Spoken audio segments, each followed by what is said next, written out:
Wardana, saya Suci di podcast Wardana. Warga undangan berbagi dalam narasi. Kali ini kita kedatangan narasumber ketua salah satu organisasi pemuda yang ada di Belitung Timur. Halo kakak, boleh kak perkenalin diri kakak untuk ceritakan sedikit kesibukan dan aktivitas kakak saat ini? Oke, pertama-tama perkenalkan, nama saya Reti Anggreni, tapi yang biasa dipanggil dari teman-teman itu Rere, jadi lebih baik panggil Rere saja. Untuk aktivitas saya saat ini itu kesibukannya cuma kerja dan mengurus organisasi. Baik kak, aku kepo nih kak dengan organisasi yang kakak kelola saat ini. Oke, di sini saya menaungi organisasi yang bernama Kemudi. Kemudi ini sendiri itu berkepanjangan dari kelompok muda berbagi. Boleh kak ceritakan perjalanan organisasi kakak dari mulai bentuk sampai saat ini?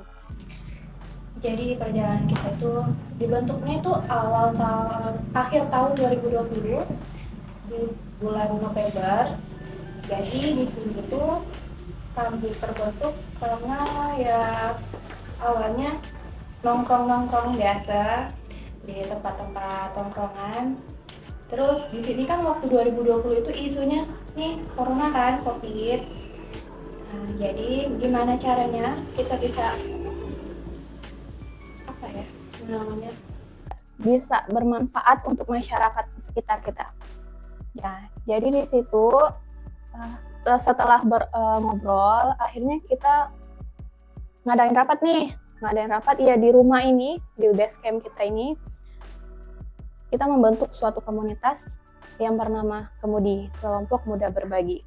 Dan itu semuanya hasil dari pemikiran teman-teman semua yang ada di sini. Kita juga resmi tergabung di Dispora. Itu pun karena kita mengadakan event besar. Event besar ini kita menamakannya Seminar Pranika, itu ada di 2021. Wah, luar biasa ya. Hebat kakak masih bisa aktivitas dalam organisasi kepemudaan di tengah kesibukan kakak. Nih, misalnya ada teman-teman yang mau gabung ke organisasi kakak, gimana caranya? Kalau untuk bergabung itu nanti bisa kontak ke Kemudinya langsung. Kita ada Instagram sama Facebook, cari aja nanti di pencariannya itu namanya Kemudi Team atau Kemudi aja, nanti itu ada. Itu bisa DM atau inbox, atau bisa juga langsung datang ke alamat kami yang di sini itu di Jalan Merbabu, Dusun Harapan. Lokasinya tidak jauh dari Masjid Al Istiqomah. Gitu aja. Oh iya kak. Tahun ini kemudian punya program kerja apa aja kak? Kalau untuk program kerja itu kita ada Germas. Germas ini gerakan bersih masjid.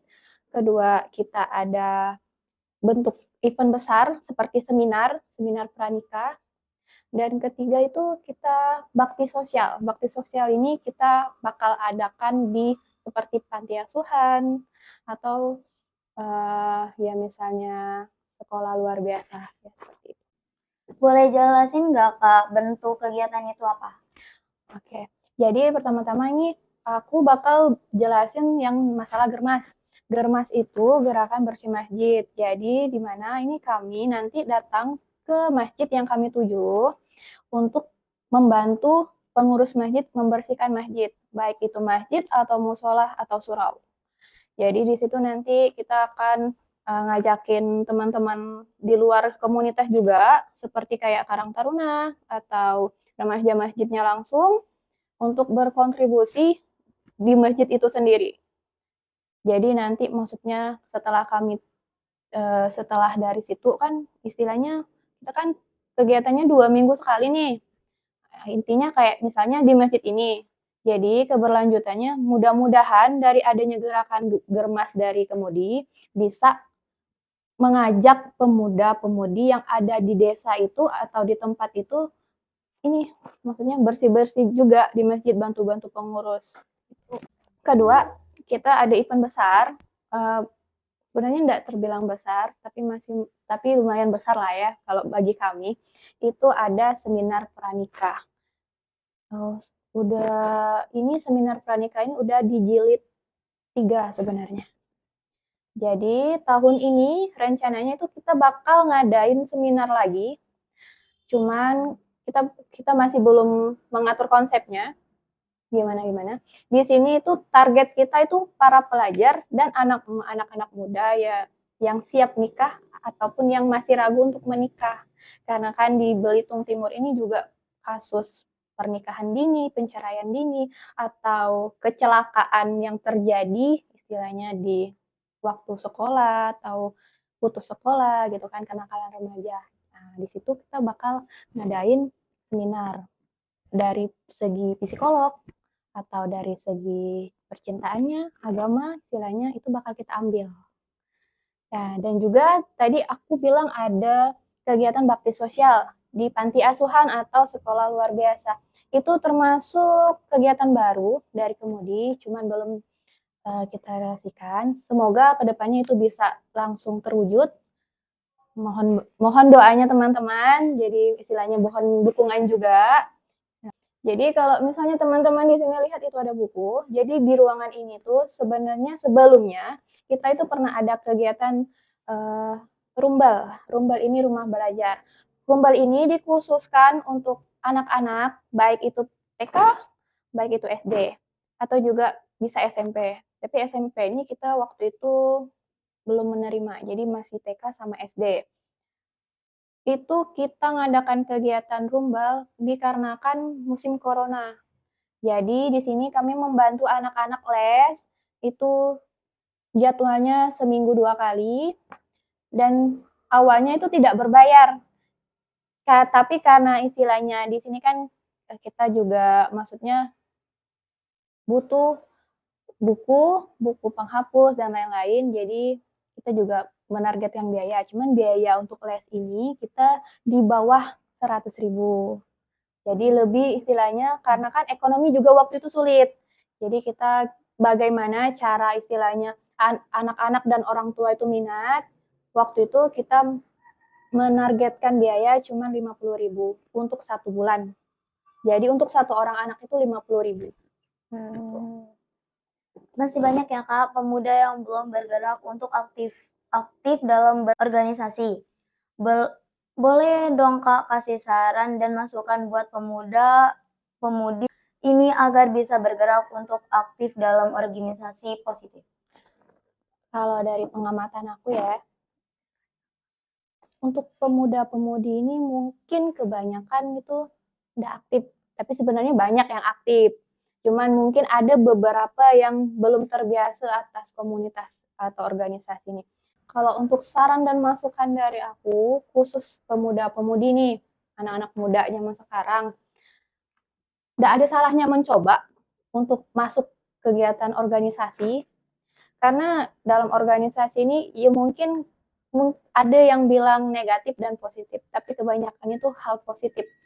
Tergantung dari cara kita melakukannya. Istilahnya di sini bergabunglah dulu di dalam aktivitas organisasi, dan aku yakin di pemuda-pemudi ini pasti ada jiwa sosial tinggi, apalagi melihat orang-orang yang membutuhkan bantuan gitu. Karena di sini kebanyakan organisasi itu perlunya jiwa sosial, dan aku yakin kalian bisa terpanggil gitu. Saran aku, lakukanlah dulu, masuklah dulu istilahnya ke dalam organisasi agar Mika tuh maksudnya punya kenalan baru, punya kegiatan positif yang baru, kita mengurangi kenakalan remaja di Belitung Timur. Itu aja sih. Ada tambahan lagi nggak dari Kak Rere? Kalau untuk tambahan, jadi mungkin ini kayak promosi ya untuk teman-teman. Kita kemudi setelah lebaran ini, atau mungkin bisa dibilang di bulan yang akan datang seperti Juni atau Juli, itu kita bakal ngadain seminar lagi, cuman dalam konsep yang berbeda. Yang sebelumnya kita punya konsep seminar pranikah, mungkin ini kita bakal ganti konsep, tapi masih dalam ruang lingkup itu. Mungkin dari teman-teman, kalaupun misal ada saran dan masukan, bisa nanti kasih saran dan masukan ke akun IG atau Facebook kami, masukan tentang misalnya tema apa yang akan kita ambil, konsep apa yang akan kita ambil untuk membahas ya yang ada di Belitung Timur ini. Seperti kenakalan remaja kah, atau misalnya pernikahan dini, kesiapan dari segi mental, atau dari segi fisik, atau dari segi ekonomi. Nah, mungkin kita juga butuh saran dari teman-teman. Dan insya Allah, kalaupun misal memang mendukung, kita juga bakal mendatangkan ustazah atau narasumber dari luar. Itu aja sih. Baiklah sobat, kisah yang luar biasa dari narasumber kali ini. Semoga teman-teman bisa tertarik dengan hal positif yang telah dijelaskan. Saya Suci bersama Kak Rere. Sampai jumpa.